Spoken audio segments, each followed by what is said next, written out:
陷入被动，令对方速度飙升，这令他的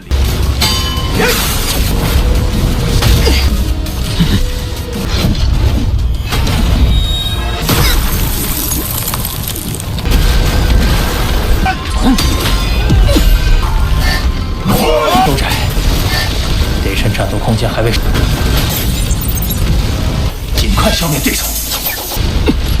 用我的远很精致本源法则的力量。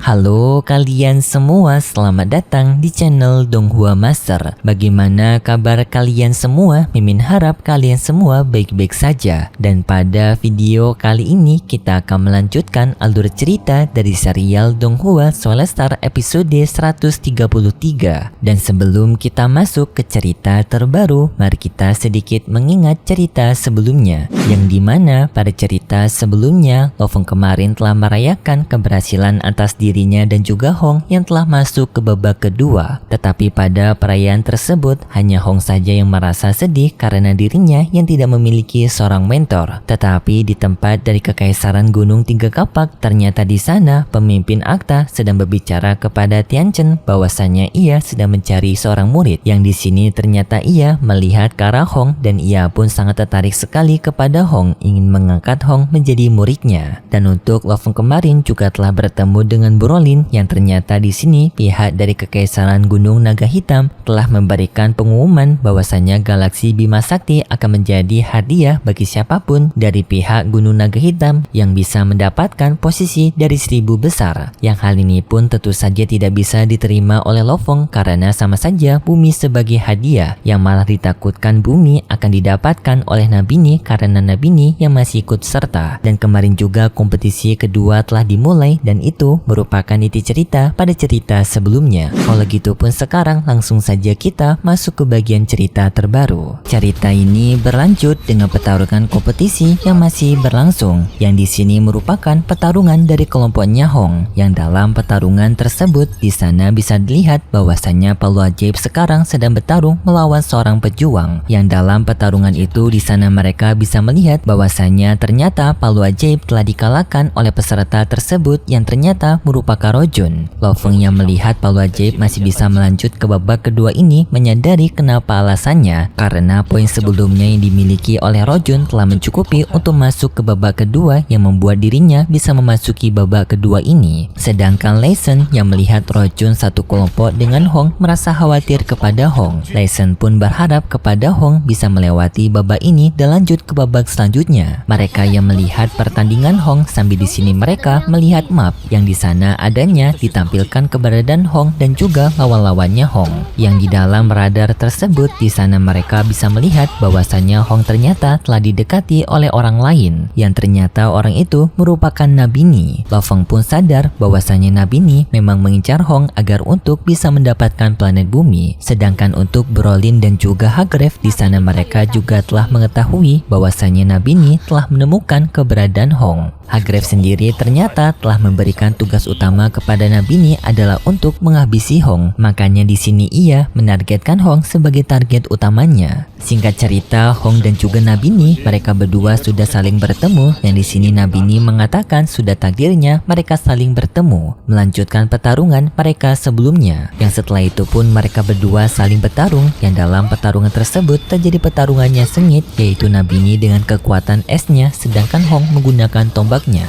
Peraduan antara tombak dan juga dua pedang Nabini pun berlangsung, yang dalam pertarungan tersebut Nabini bisa merasakan bahwasanya pergerakan Hong sekarang telah meningkat. Nabini pun memberikan pujiannya kepada Hong karena Hong dapat meningkatkan kekuatannya hanya dengan beberapa hari saja.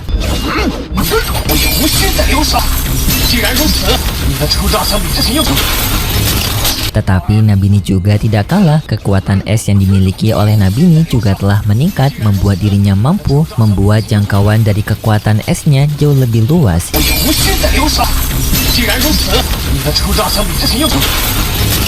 Yang di sini Babata melihat itu telah menyadari bahwasanya kekuatan es ini bisa dikembangkan oleh Nabini karena Nabini ini telah mempelajari teknik dari hukum asal air yang makanya kekuatan elemen esnya bisa memiliki jangkauan yang lebih luas. Babata juga memperluas penjelasannya yang dimana hukum asal ini merupakan hukum alam yang disebut juga kekuatan elemen seperti logam, air, emas, cahaya, dan juga banyak lagi. Untuk poin pentingnya, Lofeng memiliki kekuatan hukum asal emas, Leisen petir, dan juga Hong cahaya. Sedangkan Nabini memiliki kekuatan hukum asal air. Pertarungan antara Hong dan juga Nabini tetap berlangsung yang dalam pertarungan itu mereka berdua bertarung semakin sengit. Yang dalam pertarungan itu terlihat juga bahwasanya Nabini yang bisa mendominasi membuat Hong terpojok. Dan di saat Hong yang sedang terpojok, tadi sangka Hong telah meningkatkan kekuatan domainnya menjadi kekuatan domain 7 lapis. Yang hal ini membuat kekuatan domainnya Hong jauh lebih kuat daripada sebelumnya, membuat pergerakan Hong bisa bergerak lebih cepat dibandingkan dengan Nabini. 陷入被动，令对方速度飙升。这里他 Orang-orang yang melihat itu pun sangat kaget dengan kemampuan Hong, dan di sini juga Penetua Mo kaget dengan kemampuan Hong. Pertarungan di antara Hong dan juga Nabini semakin sengit yang dalam pertarungan ini mereka berdua sama-sama beradu begitu sengit. Tetapi di tengah pertarungan yang sengit itu tiba-tiba saja mereka merasakan adanya keberadaan orang yang telah datang mendekati mereka. Dan dari radar yang dimiliki oleh Babata, Babata merasakan bahwasanya orang itu merupakan si orang paling kuat pada kompetisi ini. Leisen pun menyadari bahwasanya orang itu merupakan Rojun. Rojun yang datang ke tempat mereka langsung menyerang di bagian tengah mereka, membuat Hong dan juga Nabini mereka berdua sama-sama terpental. Dan di sini ternyata kedatangan Rojun di sini adalah untuk membantu Nabini karena Rojun dan juga Nabini ternyata sama-sama bekerja sama untuk menjatuhkan Hong. Tetapi di saat itu sayangnya Hong terkena teknik esnya Nabini, membuat tubuhnya Hong pun membeku.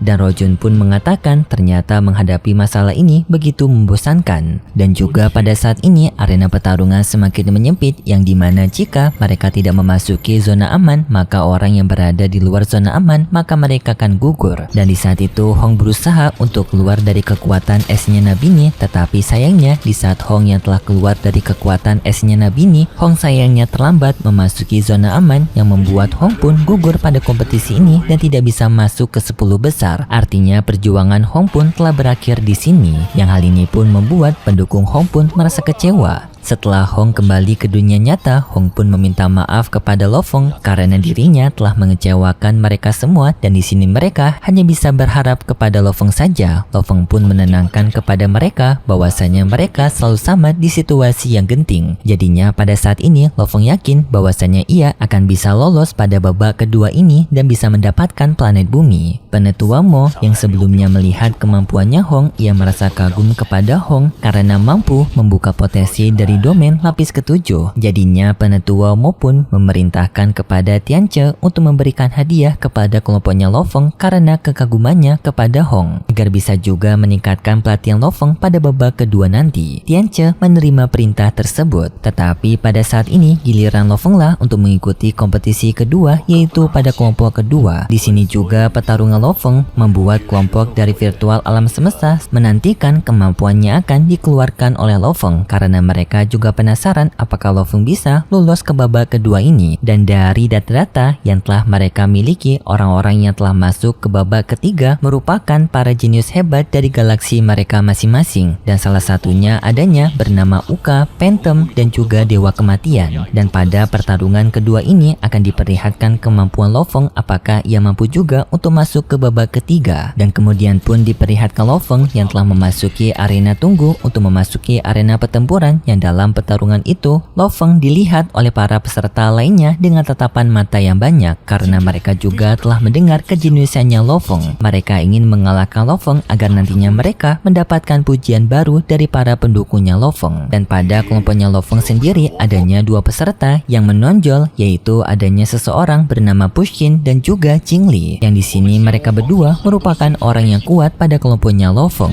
Dan Pushkin dan juga Jingli ini mereka berdua melihat kehadapannya Sebenarnya Lo Feng ingin melihat kemampuannya Lo Feng juga. Singkat cerita, pertarungan mereka pun dimulai, yang setelah mereka dimasuki ke dalam arena pertarungan, para peserta pun dengan jumlah yang banyak, mereka semua langsung menyerang ke arah Lo Feng. Yang di sini Lo Feng langsung berhadapan melawan mereka semua. Bisa dibilang juga pertarungan solo Lo Feng menghadapi para pejuang lainnya. Lo Feng langsung mendapatkan serangan begitu banyak dari para peserta lainnya, yang untungnya Lo Feng dapat bertahan. Dan juga Lo Feng menggunakan harta Yansen-nya, yaitu perubahan dari pisau kecil, membuat mereka pun langsung dikalahkan oleh Lo Feng.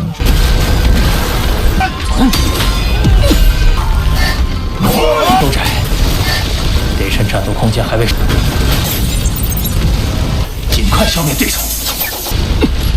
用我的远痕 精致本源法则的力量。 Dan juga para peserta lainnya yang melihat Lo Feng memiliki harta Yansen, mereka semua sangat kaget karena harta itu memiliki kandungan dari hukum asal emas yang memiliki kekuatan yang begitu unik dan juga indah. Para peserta lainnya mencoba untuk menakis senjata perubahan pertama dari harta Yansen tersebut, tetapi perisai mereka malah tak kuat, membuat kebanyakan dari peserta pun dikalahkan oleh Lo Feng. Tetapi di saat itu giliran Pushkin dan juga Jingli, mereka berdua pun maju menyerang Lo Feng dengan Pushkin menggunakan meriam lasernya. Lo Feng tidak menyangka jika kedua orang ini menggunakan cara bekerja sama dalam petarung, yaitu Pushkin dari jarak jauh sedangkan Liske dari jarak dekat. Lo Feng pun dengan segera berusaha untuk menghindari serangan meriam lasernya dari Pushkin. Tetapi serangan bertubi-tubi dari senjata meriam laser itu membawa Lo Feng sulit menghindar, dan ia pun juga menggunakan Heaven Forbidden Shuttle-nya untuk menahannya. Tetapi di saat itu tiba-tiba saja dari belakang Lo Feng mendapatkan serangan dari Jingli, yaitu dengan Lo Feng yang dibanting oleh Jingli. Lo Feng pun berusaha untuk menjaga keseimbangannya menggunakan rotan Rabbing Cloth, yaitu dengan mengikat tiang yang berada di sana. Tetapi Jingli tetap berusaha untuk mengincar Lo Feng, yaitu dengan membawa Lo Feng terpojok dengan serangan jarak dekatnya. Untungnya Lo Feng dapat terbebas dari serangan itu. Lo Feng pun dengan segera menggunakan perubahan pertama dari harta Yansen menyerang ke arah Jingxi, tetapi sayangnya Jingxi di saat itu telah menggunakan lapisan pelindung yang membuat serangan Yansen-nya Lo Feng tak disangka tidak bisa ditembus.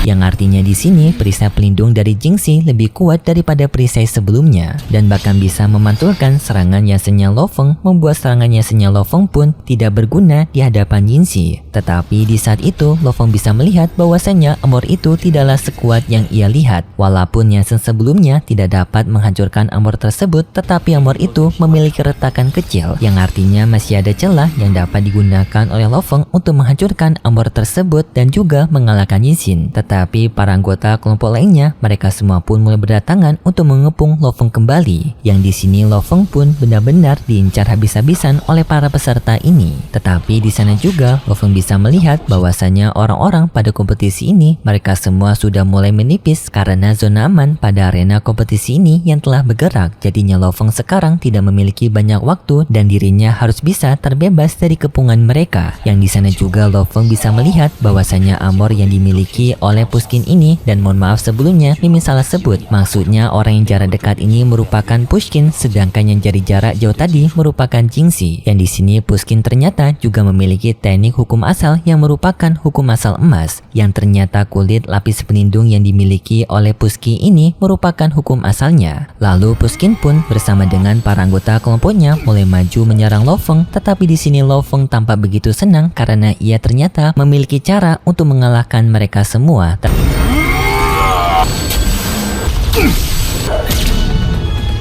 Tetapi sayangnya setelah itu alur cerita dari serial Donghua Soulstar episode 133 bersambung, dan versi Donghua-nya sendiri ceritanya sedikit berubah dari versi novelnya, karena di novel sendiri gak ada yang namanya perebutan bumi cuy. Karena Nabini sendiri itu sebenarnya gak terlalu kuat di versi novelnya, karena itu gugur dengan mudah pada babak kedua. Dan karena di sini ceritanya dirubah karena plot ceritanya yaitu Lo Feng yang harus mendapatkan planet bumi dari Gunung Naga Hitam, makanya di sini Nabini diperkuat sedikit agar membuat ceritanya semakin menegangkan. Dan bagi kalian yang ingin mengetahui kelanjutan ceritanya, bisa tunggu besok. Dan jangan lupa untuk subscribe channel ini, karena jika kalian tidak subscribe, mungkin kalian akan ketinggalan dengan cerita terbarunya. Jadi mohon untuk di subscribe agar notifikasi dari video Mimin langsung muncul di tempat kalian. Dan kalau gitu pun terima kasih buat kalian semua yang sudah menonton video ini sampai akhir. Jika kalian suka dengan video kali ini, bisa beri like serta subscribe, dan sampai jumpa di video selanjutnya. See ya! 陷入被动，令对方速度飙升，这令他的